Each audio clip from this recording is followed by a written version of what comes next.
मैं करूँ ऐसे बातें जैसे मैं कहीं की हूँ क्वीन, मेरा एटीट्यूड ऐसा जैसे मैं हूँ नंबर 1 हीरोइन। कुछ ऐसा ही माहौल घर में नज़र आया। कल के बिग बॉस एपिसोड की बात करेंगे, उससे पहले आप सबको हेलो नमस्कार। और रैपिंग बैटल भी हमें नज़र आया, लेकिन ये जो मैंने स्टार्टिंग में 2 लाइन रैप की, हालांकि मैं रैपर नहीं हूँ, लेकिन ये 2 लाइन मैंने मनारा के लिए रैप की, क्योंकि कल का पूरा एपिसोड स्टार्टिंग टू एंड बस बीच में वो रैपिंग बैटल वाला पोर्शन छोड़ दिया जाए तो मनारा के इर्द गिर्द ही घूम रहा था। पूरे घर में उसी की चर्चा हो रही थी, उसी के साथ झगड़ा हो रहा था।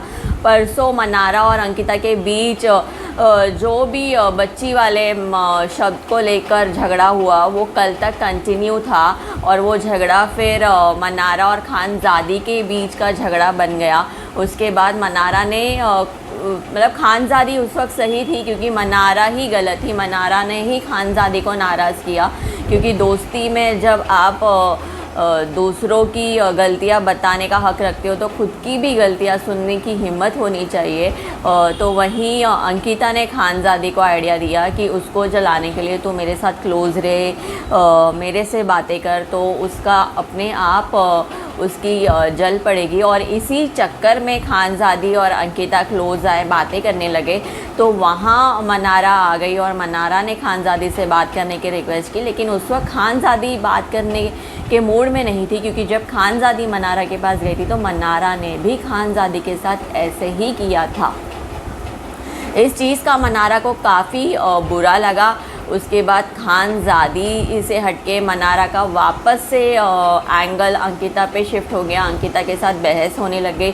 उसने कहा कि खानज़ादी को तुम अपनी बच्ची बना लो, असिस्टेंट बना लो, उससे ये काम करवाना, वो काम करवाना, ये करवा। कहाँ से आता है मनारा ये सब, हमें समझ नहीं आता। आप ज़रा बताइए मुझे कि आप किस चीज़ से नाराज़ है, आप किससे नाराज़ है, क्योंकि ना आपकी नाराज़गी का कोई बेस है, ना आपकी बातों का कोई बेस है। तो बस जो अंकिता के साथ दिख जाए वो उसका असिस्टेंट है, ऐसा ज़रूरी नहीं है। लोग कनेक्शंस भी बनाते हैं, लोगों का मन कर सकता है किसी और के साथ बात करने का। आप भी तो कई लोगों के साथ रिश्ते बनाते हो, तो आपकी इस बातों से आपको जो क्लोज़ मानते हैं उन्हें भी दिक्कत होनी चाहिए कि तुम इसके साथ रहती हो, उसके साथ रहती हो।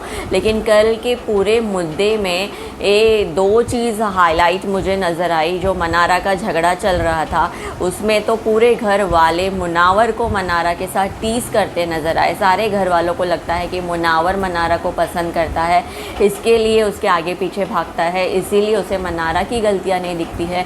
वो मनारा को कभी समझाने की कोशिश नहीं करता है, कभी उसके साथ झगड़ा नहीं करता है। वो गलत होती है फिर भी उसके साथ खड़ा होता है। तो इन दोनों के बीच कहीं ना कहीं कुछ ना कुछ चल रहा है। तो अंकिता ने कहा कि दोनों ने जो एक दूसरे को गुलाब दिया था वो भी अभी तक दोनों ने संभाल कर रखा है। उसके बाद सोनिया ने कई सारे एलिगेशंस, रात को जब वो तहलका और प्रैंक और अचानक भयाना के साथ बात कर रही थी तब उसने बताया कि मनारा मुनावर के बारे में पॉजिटिव है। जब मुनावर से बात नहीं करता तो वो लोगों से डिस्कस करती है कि मुनावर उससे बात क्यों नहीं कर रहा है। मनारा बहुत शातिर है, शार्प है, अटेंशन सीकर है। ये सब सोनिया ने भी उसके बारे में कहा। उसके बाद क्या खानज़ादी ने तो मुनावर को सीधा सीधा टीज़ ही कर दिया है।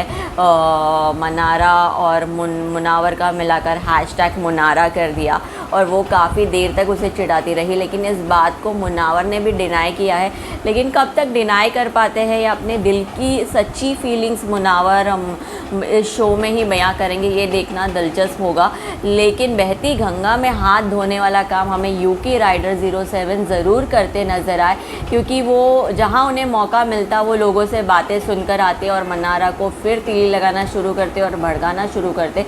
जब से बिग बॉस ने उन्हें डांटा है, लगता है उन्हें गेम की थोड़ी समझ आ गई है और उन्हें लगता है कि उनके जो रूम वाले हैं, दम रूम वाले, वो उनसे मैनिपुलेट नहीं हो पा रहे हैं। तो फ़िलहाल के लिए उन्हें एक ईजी टारगेट मनारा नज़र आई है और 2-3 दिन से मनारा कंटिन्यूसली एपिसोड्स में दिख रही है। तो यूके राइडर 07 ने सोचा कि क्यों ना इस बहती गंगा में हाथ धोआ जाए और वो मनारा के साथ बैठकर उसे तीली लगाकर भड़काने में बहुत ही सक्षम रहे। और उन्होंने इस ज़रिए उन्होंने भी थोड़ी बहुत फुटेज ले ही ली।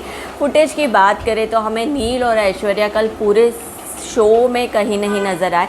सिर्फ एक छोटे से चंक था उनके एक आर्ग्यूमेंट का, जहाँ पे नील विकी की बातें ऐश्वर्या को समझाना चाहता था, लेकिन तरीका नील ने अपनाया वो ऐश्वर्या को पसंद नहीं आया। हमने परसों मॉर्निंग में भी उन दोनों के बीच आर्ग्यूमेंट देखा था, कल भी देखा था। तो क्या इस घर में कपल का आना एक डिसएडवांटेज साबित हो रहा है, क्योंकि कोई भी ढंग से परफॉर्म नहीं कर पा रहा है। अंकिता विकी की बात करें तो उन्होंने तो अपना ये एजेंडा बना ही लिया कि हर एपिसोड में वो एक दूसरे से रूठेंगे फिर मान जाएंगे, जो लोगों को कपल्स के बीच देखना पसंद आता है शायद। इसीलिए कल भी अंकिता पूरे दिन विकी से शिकायत करती रही। विकी को अंकिता से शिकायत थी कि अभिषेक के मामले में अंकिता कुछ ओवर कर गई और अंकिता की ही गलती है और अंकिता को ऐसा नहीं करना चाहिए, वरना अंकिता की ही छवि बिगड़ेगी। और इस वजह से वो झगड़ा स्ट्रेच होता गया। फिर रात को विकी को अंकिता ने फाइनली कह दिया कि तुम जैसे लोगों के साथ बिहेव करते हो, दूसरी लड़कियों को खाना खिलाते हो, ये सब मुझे नहीं अच्छा लगता, मैं अकेला महसूस कर रही हूँ। और फिर वही रोना धोना और उनका ड्रामा कंटिन्यू रहा। लेकिन हालांकि वो कमरे में अकेले लड़ रहे थे, लेकिन उनकी आवाज़ें कमरे से बाहर जा रही थी। तो उनके इस झगड़े का लुत्फ़ कहीं ना कहीं सबने उठाया बाहर, और इस का फ़ायदा भी लोग उठाते हुए नज़र आएंगे इन फ्यूचर एपिसोड्स। अभिषेक को अंकिता से दिक्कत है, उसने विकी से क्लियर कर दिया है कि आपकी बीवी के एटीट्यूड की वजह से मुझे उनसे दिक्कत है। तो यही सब कल घर में नज़र आया। लेकिन सबसे इंटरेस्टिंग रैप हुआ कल। ज़्यादातर खानज़ादी का रैप काफ़ी अच्छा था, लेकिन ज़्यादातर लोगों ने नावेद सोल को सपोर्ट किया। हालांकि उसका रैप भी काफ़ी अच्छा था। उसने अपनी दिल की बात अपने रैप के ज़रिए घर वालों से कही और घर वालों को वो पसंद आई। उसके बाद नावेद सोल ने हैम्पर जीतकर अपना उसका दिल कितना बड़ा है ये बताया। उसने हैम्पर खानज़ादी अपनी कंपेटिटर और जिग्ना वोरा के साथ शेयर किया। साथ ही साथ शो के एंड में जो तहलका प्रैंक और अचानक भयानक ने नाइजीरियन वाला एक्ट किया, एक लाफ्टर नोट पे शो को ख़त्म करने की कोशिश की, वो वाकई तारीफ़े काबिल था। अब वीकेंड का वार इस हफ्ते एक दिन जल्दी दिखाई देगा, यानी फ्राइडे और सैटरडे।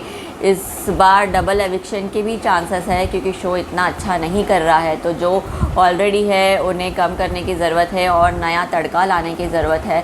तो बिग बॉस की ये स्ट्रैटेजी कितनी रंग लाती है ये तो वक्त ही बताएगा। फ़िलहाल के लिए अगर आपको मेरा ये रिव्यू पसंद आया है तो मेरे चैनल को लाइक, सब्सक्राइब और शेयर ज़रूर कीजिए।